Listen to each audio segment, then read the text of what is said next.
चोपड़ा में नीलगाय के मिलने से मची सनसनी। स्थानीय सूत्रों के अनुसार चोपड़ा ग्राम पंचायत के बाजारगाछ इलाके में चाय बागान और आलू के खेत में अचानक नीलगाय दिखाई दी। नीलगाय को देखते ही एक एक कर ग्रामीण इलाके में जुटने लगे। नीलगाय के मिलने की खबर फैलते ही बाजारगाछ इलाके में बड़ी संख्या में लोग उमड़ पड़े। ग्रामीणों से सूचना मिलने पर वन विभाग के अधिकारी मौके पर पहुंचे। ग्रामीणों द्वारा बचाए गए नीलगाय को वन विभाग को सौंप दिया। নদীর ভিতরে নদীর মাঝে ধরা পড়লো, নদীর মাঝখানে ছিল চারটা মানুষ ধরলো। ওখানে কতগুলা ছিল? এই একটাই আমি ধরছি, একটাই ছিল। কখন দেখছিলেন এটাকে? হ্যাঁ, এটা কুমারটোল। না, কখন দেখছিলেন? এটা তো মানে দুপুরবেলা, 2টার সময়। কি কি এটা বলতে নীলগাই।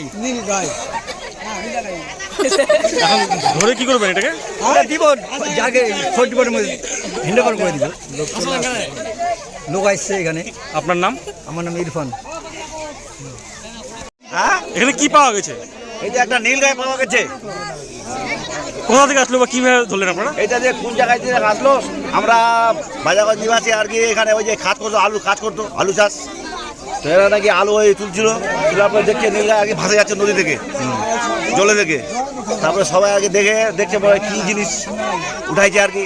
উঠার পরে এই যে এখানে থাকে আছে, এর সাথে ফরেস্ট ডিপার্টমেন্টকে ফোন করা হয়েছে। ফরেস্ট ডিপার্টমেন্ট লোক আসছে আর কি, বিশাল আসছে। কোন জলে? কোন নদী জলে? এই যে ডক নদী জলে ভাসে যাচ্ছিল। তারপরে সবাই আগে ধরছে আর কি, এটা কি জিনিসটা কি। তারপর কি দেখলেন? তারপরে দেখি নীলগাই দেখার পরে তারপরে ফরেস্ট ডিপার্টমেন্টকে ফোন করা হয়েছে। এখন কি ফরেস্ট ডিপার্টমেন্ট হাতে তুলে দেবেন? ফরেস্ট ডিপার্টমেন্ট হাতে তুলে দেবো। আপনার নাম? আমার নাম হলো হবিবুর রহমান।